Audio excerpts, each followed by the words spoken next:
Ok, pessoal, voltando aqui, agora a gente vai ver o domínio de alinhar, planejar e organizar. Esse trecho vai ser um pouco maior porque o domínio tem 13 processos, certo? Esse domínio daqui é onde a gente encontra processos que vão ajudar a TI a fazer o alinhamento com o negócio, né? A fazer planejamentos, a se organizar para atender as demandas do negócio, beleza? Ele começa com o primeiro processo aí, APO01, chamado de gerenciar o framework de gestão de TI. Veja, lá no domínio de governança, que a gente acabou de estudar, existia um processo específico para estabelecer o framework de governança. Agora, daqui para frente, a gente está estudando os domínios de gerenciamento, é outro nível. Então, aqui no nível de gestão, o primeiro processo é esse daí que estabelece o framework de gestão. Basicamente, o que você vai fazer aqui é definir um conjunto de políticas de gerenciamento, né? De novo, o que é uma política, pessoal? Nada mais é do que um conjunto de regras sobre alguma coisa. Então, política de gerenciamento é um conjunto de regras sobre como você vai gerenciar a sua organização, nesse nível daqui, certo? E aí o processo diz que você tem que garantir a divulgação, né? Garantir que todos conhecem essas políticas e como elas devem ser implementadas, ok? Políticas de gerenciamento tem a ver com o framework de gestão de TI que você estabelece. Segundo, a PO02, gerenciar a estratégia. Esse é o processo que faz o alinhamento da TI com o negócio, certo? Metas desse processo, por exemplo, alinhar a estratégia de TI com a estratégia de negócios, garantir que a estratégia de TI é realista, factível, né, e focada no negócio, associar metas de TI com metas de negócio e comunicar claramente a estratégia de TI. Então, gerenciar a estratégia aí traduza para alinhar a TI com o negócio, certo? Terceiro processo, a PO03, gerenciar a arquitetura corporativa. Esse é o processo que define qual é a arquitetura de informação a ser utilizada na sua empresa. Porque, veja, uma empresa grande, pessoal, vai ter diversos serviços, né, aplicativos, uma infraestrutura heterogênea. Só que tudo isso gera informação para o negócio. O problema é que essas informações elas não ficam flutuando no vácuo, né? Elas têm integração. Informações que servem como entradas e saídas para outras informações. Só que isso só vai funcionar se você tiver uma forma padronizada para tudo isso conversar entre si. Então, definir a arquitetura da informação é exatamente isso. É você definir modelos, padrões, taxonomias, guias, procedimentos, templates, ferramentas, enfim. Essas coisas que precisam ser integradas dentro de uma arquitetura consistente, né? Qual vai ser a metodologia de trabalho da empresa? Ela vai trabalhar com software livre, ela vai trabalhar com código aberto, ou ela vai trabalhar fortemente como uma parceira de algum fornecedor de software. Depende da arquitetura que você vai adotar, certo? Então, a arquitetura da informação tem a ver com esse terceiro processo. Quarto processo, gerenciar a inovação. É um processo que visa gerar valor para a organização através de inovação. É meio autoexplicativo, né, pessoal? Através da implementação de avanços tecnológicos, de novidades do mercado. Você tem que estar sempre pensando na frente, né, para você se manter competitivo no mercado, certo? Então, para se manter competitivo, a sua empresa deve buscar soluções inovadoras. Então, uma das metas desse processo de gerenciar a inovação é exatamente o de criar uma cultura de inovação na empresa. As pessoas estarem sempre pensando em novas formas de trabalho, certo? Para dar soluções tecnológicas e inovadoras para os problemas da organização. Gerenciar a inovação, meio autoexplicativo, né? Trabalhar com soluções inovadoras. Quinto processo, gerenciar o portfólio. E aí, pessoal, a partir desse quinto processo começam a aparecer velhos conhecidos nossos, tá? Que vem lá da ITIL ou vem do PMBOK. Gerenciar portfólio, por exemplo, é um processo que a gente já conhece lá na ITIL. Quem já estudou o curso de ITIL, que é extremamente recomendado, né? Eu falei isso no começo dessa aula, é extremamente recomendado que você já tenha estudado os outros frameworks para entender melhor esses processos aqui. Quem estudou ITIL vai lembrar lá do processo de gerenciamento de portfólio, né? Os objetivos são parecidos. Gerenciamento de portfólio, tanto na ITIL como aqui no COBIT, é um processo que decide aonde é que vão ser feitos os investimentos em projetos, né? Que projetos, que empreitadas vão fazer parte do portfólio da organização e receber esses investimentos, né? Você precisa avaliar o business case, né? A justificativa, o convencimento de cada projeto para ver se vale a pena aprovar aquele projeto ou não para ele entrar no seu portfólio, certo? Uma vez que um projeto é aprovado para fazer parte do portfólio da organização, um projeto ou um serviço, tá, pessoal? Uma vez que ele é aprovado, obviamente é necessário monitorar isso daí para garantir que eles vão se tornar soluções de TI relevantes, né, que agregam algum valor. Certo? Então, gerenciamento de portfólio clássico, como a gente estudou na arte. Você vai analisar que projetos valem a pena você realizar investimentos em cima deles, e aí, caso sejam aprovados, vão fazer parte do seu portfólio, beleza? Até serem implementados e virarem algum serviço ou coisa desse tipo. Beleza. APO 06, gerenciar orçamento e custos. Vejam como começam a aparecer semelhança com outros frameworks, né? De novo, exatamente pelo fato do COBIT ser um framework integrador, pessoal. Ele é embasado em várias fontes. Então, é coincidência que começam a aparecer alguns processos da ITIL aqui? Não, não é coincidência. É um motivador do COBIT, né? Um grande objetivo do COBIT. Ele trazer para dentro dele vários frameworks e funcionar como um framework integrado e único. Por que eu estou falando isso? Porque, mais uma vez aqui, a gente tem uma semelhança com a ITIL, né? Gerenciar orçamento e custos é um processo para gerenciamento financeiro. Né? Lá na ITIL a gente chama de gestão financeira, aqui a gente chama de gerenciamento de orçamento e custo, mas as metas são muito parecidas. Basicamente a mesma coisa. Ó. Primeiro você define o orçamento que você vai trabalhar na sua empresa, né?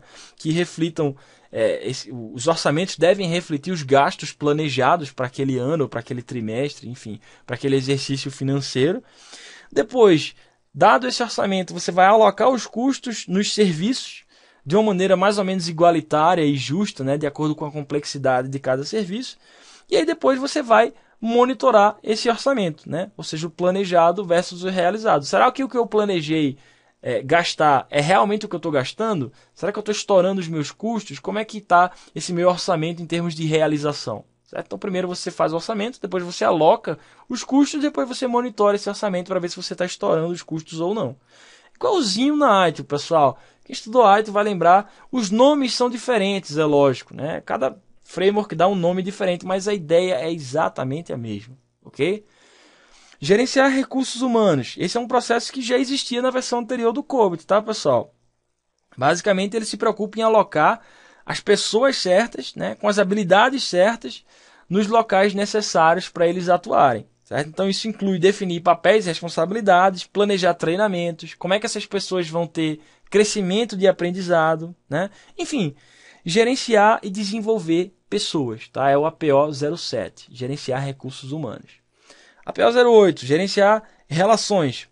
Esse é mais um processo para fazer a ponte entre a TI e o negócio, pessoal. A ideia aqui é você gerenciar o relacionamento entre TI e negócio de maneira transparente, né? E de maneira formal também, para você ter uma maneira formal de fazer a conversação entre esses dois mundos, né? TI e negócio. Sempre focando no alcance dos resultados de negócio, pessoal. Lembre-se, a TI trabalha sempre para atender ao negócio e não ao seu próprio umbigo, certo? Sempre olhando para objetivos de negócio, objetivos empresariais, ok? Uma das metas, por exemplo, desse processo é simplesmente garantir que exista um bom relacionamento entre a empresa e o departamento de TI, certo? Gerenciar a relação entre a TI e a empresa como um todo. Beleza, APO 09, gerenciar acordos de nível de serviço, também um velho conhecido nosso da ITIL, pessoal. Quem não sabe o que é acordo de nível de serviço, assista a aula de ITIL ou relembre, enfim. Eu passo, sei lá, acho que uns 40 minutos falando sobre SLA lá na aula de ITIL. Aqui é um processo com o mesmo objetivo, muito semelhante, né? O grande objetivo é você entender os requisitos de um determinado serviço e gerar acordos, né? Os famosos acordos de níveis de serviço que reflitam as expectativas e as necessidades desse cliente. Certo? Então isso vai envolver especificação, projeto, esses acordos, né, que você vai gerar e depois o monitoramento dos serviços de acordo com os níveis que você estabeleceu nesses acordos. Beleza? Quem não sabe o que é um processo de gerenciamento de acordo de nível de serviço, assista lá a aula de ITIL de novo. Aqui eu só estou relembrando.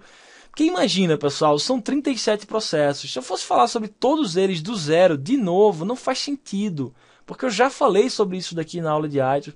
Tem coisas que eu já falei na aula de CMMI, por exemplo, daqui a pouco vai aparecer. Tem processos aqui que são melhor cobertos na aula de PMBOK. Aqui eu só estou resumindo e relembrando, ok? Beleza. Continuando, existem mais alguns processos, são 13 no total, né, nesse domínio. Gerenciamento de fornecedores. Pessoal, gerenciamento de fornecedores é um processo clássico que tem... isso aí existe em vários frameworks. PMBOK tem uma área de conhecimento só para gerenciar fornecedores e aquisições. CMMI tem um processo para gerenciar acordos com fornecedores. ITIL também tem um processo de gerenciamento de fornecedores. Então, gestão de fornecedores é um dos processos mais manjados que você pode encontrar nesses frameworks. O objetivo de todos eles é sempre o mesmo. Basicamente, você quer, primeiro, selecionar os fornecedores adequados para os seus serviços, para os seus projetos. Depois, gerenciar o relacionamento da sua empresa com esses fornecedores. Normalmente, esse relacionamento se dá através de contratos que você assina com esses fornecedores. E depois, você vai monitorar esses contratos, fazer a gestão de contratos, né? Ver se você realmente está recebendo os serviços que foram prometidos, se o contrato está sendo cumprido. Todos esses frameworks, pessoal, só muda a nomenclatura, mas basicamente o objetivo é sempre esse: selecionar o fornecedor, fechar o contrato com os fornecedores e depois monitorar se os serviços estão sendo entregues de acordo com o contrato que foi estabelecido. Beleza? Esse é o APO 010. APO 11, gerenciar a qualidade. É mais um processo comum, né, que aparece em vários frameworks. A ideia aí é você definir o seu sistema de qualidade, né? Que padrões de qualidade você vai adotar na sua empresa, né? Por exemplo, o que é um processo de qualidade para você? Qual é o nível ideal de capacidade para cada processo, né? Então, obviamente, depois que você define qual é o critério de qualidade para você, você deve ter um esquema de melhoria para elevar a qualidade dos seus processos, por exemplo, ao nível que você deseja, certo? Então, questões-chave abordadas nesse processo de qualidade. Os stakeholders, né, as partes interessadas, estão satisfeitas com as soluções dos serviços? Eles consideram que as soluções dos serviços são de qualidade? A entrega de projetos é feita com qualidade e confiabilidade? Os requisitos de qualidade que você definiu lá no início estão sendo implementados nos processos? Você precisa monitorar isso daí, certo? Processo de qualidade clássico também, pessoal, como aparece em vários frameworks. Gerenciar riscos, APO 12. Um processo clássico de riscos também. Identifica, avalia e trata, né? Reduz, mitiga os riscos relacionados à TI. Lembre-se, pessoal, que esse processo daqui que a gente está vendo é do nível de gerenciamento. Então, ele vai lidar com riscos em nível de gerenciamento, riscos específicos. Em nível de gerenciamento, o que é que eu quero dizer com isso, pessoal? É em nível de projeto específico, é em nível de serviço específico. Eu não estou falando de toda a organização. Se eu estivesse falando de toda a organização, eu estava em nível de governança, mas eu não estou em nível de governança aqui, eu estou em nível de gerenciamento, certo? Então, gerenciar riscos aqui tem a ver exatamente com isso. Trabalhar dentro das decisões de governança que já foram tomadas e aí, baseado no seu nível de tolerância a riscos, desenvolver planos para gerenciar riscos, reduzir os riscos, tratar riscos, mitigar riscos e assim por diante. Beleza? E por fim, o último processo, eu falei para vocês, como o COBIT é alinhado com as normas de segurança da ISO, né, da série 27000, aqui também existe um processo chamado de gerenciar a segurança. Esse é um processo que se alinha com essas normas ISO 27000, né, e visa estabelecer um sistema para gestão de segurança da informação, né. O grande objetivo é exatamente o de estabelecer esse sistema de gestão de segurança da informação para manter o impacto de incidentes de segurança em níveis aceitáveis, né, dentro do apetite de riscos da sua empresa. Processo para gerenciar a segurança, pessoal, confidencialidade, integridade, disponibilidade, coisas desse tipo, no contexto de segurança da informação. Beleza? Então, esse foi o domínio de alinhar, planejar e organizar, pessoal. Alguns velhos conhecidos nossos. É um domínio de alinhamento da TI com o negócio, com vários processos mais táticos aqui, né? Mais gerenciais. Gerenciar pessoas, gerenciar fornecedores, contratos, né?